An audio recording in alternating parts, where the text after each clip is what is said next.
Hey guys, Danny here. Well, I'm back at 'em, back to work. Um, I'm on right now. Me and my cameraman, we're on the way back to the river.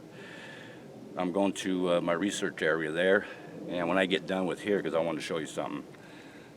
That's why I stopped off here, because this is on the way where I'm going. And when I get to the research area, you guys will see me then again. Okay. But anyway, right now. Now, you remember I told you the solution cave that caved in from the previous videos. And there was a rock marker, and I showed you where the inlet was, where it collapsed, and it sealed it off, and I showed that to you. I've been studying the rock marker for a couple weeks now, and I know what it means. It's a symbol, okay? And it's a symbolization of communication. I also want to explain this to you. The rock marker that I documented and showed you on the previous video, I want you to understand that what you viewed there is a hell of a good piece of evidence, you see, because over 150,000 years ago, early humans did the exact same thing. They used rock markers as a source of symbolizing something, and also as a point of communication. Okay, this is a fact. This is not just a personal opinion. This is a fact in anthropology. Okay, early hominins, Erectus and Egaster, did exactly the same thing. This is a fact. Okay, so now what this rock marker is telling me is this. I hate saying it, guys, but man, I think my biggest fears on this came to truth. I believe there were some hominins that were trapped inside. There's no doubt in my mind at this point. I know there was either a small family or a small group that was living here. I documented it and I confirmed that. I was in there, I know. My cameraman that's doing the camera right now, he was in there with me, and he has not seen this. This is the first time I brought him here to see this. And kind of a shocker for him, because he knows that we were in there. Trust you me, it's got strange looks in his face right now. Anyway, I don't blame him. So, anyway, look at, I know I was inside there a couple of 100 feet into the mountain. As far as my knowledge is, of what's inside the solution cave, there was no other entrance into it or an exit out that I know of. And if that was the case, then whoever was in there, well, they're not alive anymore. And it saddens me, because these guys are jewels, man. They're rare, but not as rare as you think. I know where they're at, which I never tell. And this one here, guys, this secret stays with me too, because no one's ever going to know what's in there, because you're never going to know where it's at. So, and the sad part about it is this. In a situation like that, these guys would probably experience, they would probably go asphyxiation before anything else, dehydration or even starvation. The oxygen in there would probably, you might have a couple days of it, and that's about it. And then what happens is what you do is you breathe up all the good oxygen, and you have to understand this.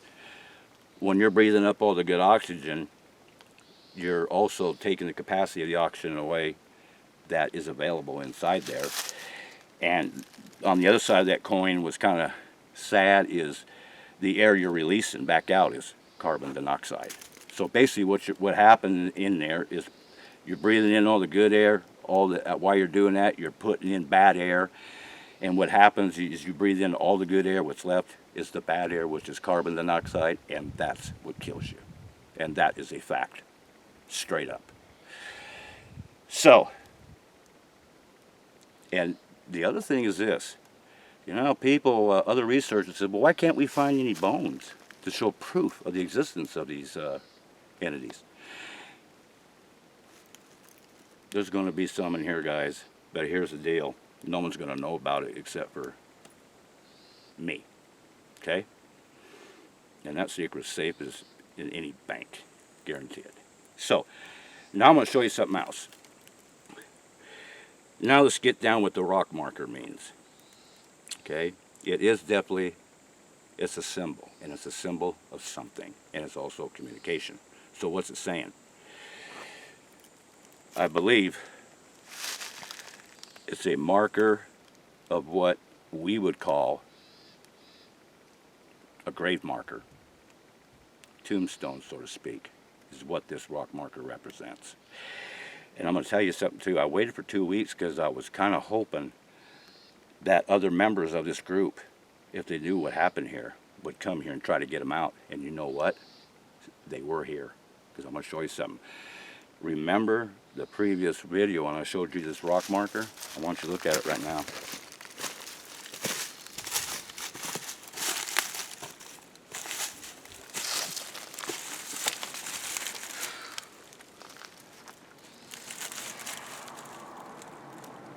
Now this here, guys, this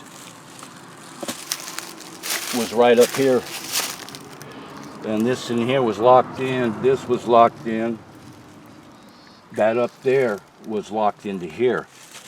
And what happened, this stone right here, this SOB is about 600 pounds, okay?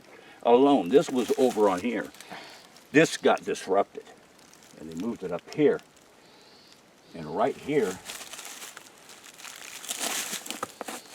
is the inlet.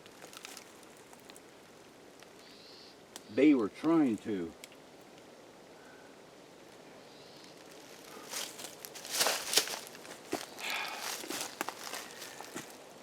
rescue them.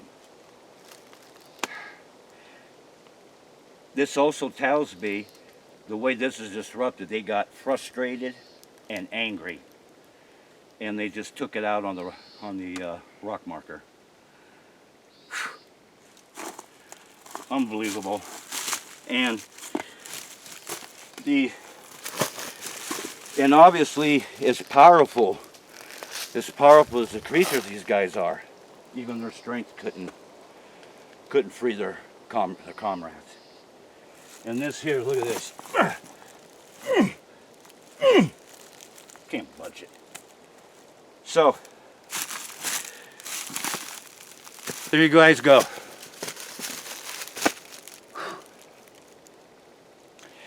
Now, personally speaking, I really don't know how much evidence everybody really needs to figure out what I'm doing here and what's been going on.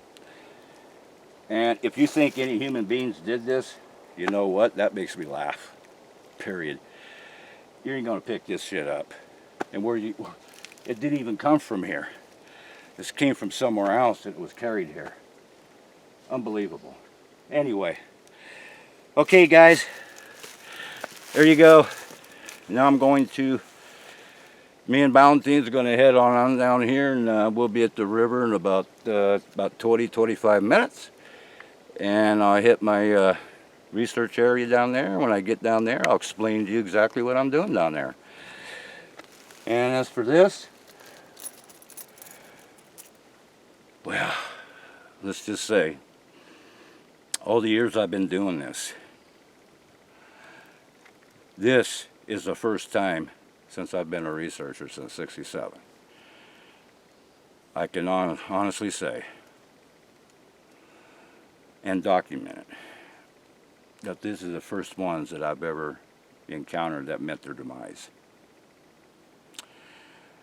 And you would have to see these. You would have to see these wonderful cryptid creatures, man. And they're not even that really, man. They're just like us guys, to be quite honest. They're just different, that's all.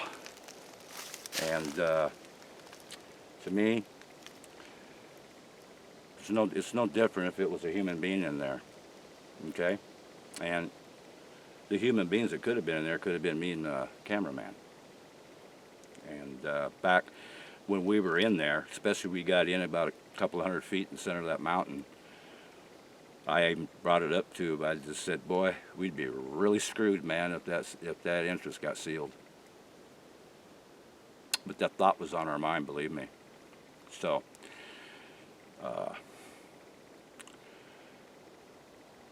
it just comes with the territory, guys. But like I said, if anybody knows about the bones that'll come out of this, it's only going to be me. And like I said, that secret is safe with me. No one's ever going to know. All my areas where I know they're at, nobody knows. Except for the ones that's been there with me, that's come out with my team. But they all know me, and we go through a process it's a mandatory process before I can even trust you. And the guys that know me, been there, they know I'm a hard ass about that. And there's one last thing I ask of every one of them. My secret stays with me. End of story, period. If you can't do that, you ain't coming with me. So, the guys I've had on my team, they're exceptional people, okay? And my secrets have never, ever been let out, and they never will. It's my way to protect these guys. Because I hate saying it, they were here before us, and I think they'll be here after us. I don't see us being around too much longer, to be quite honest. They will. Anyway, guys, hey, I'll see you in a few, okay? I gotta go. I gotta get to work. I'll see you when I get there, okay? Bye.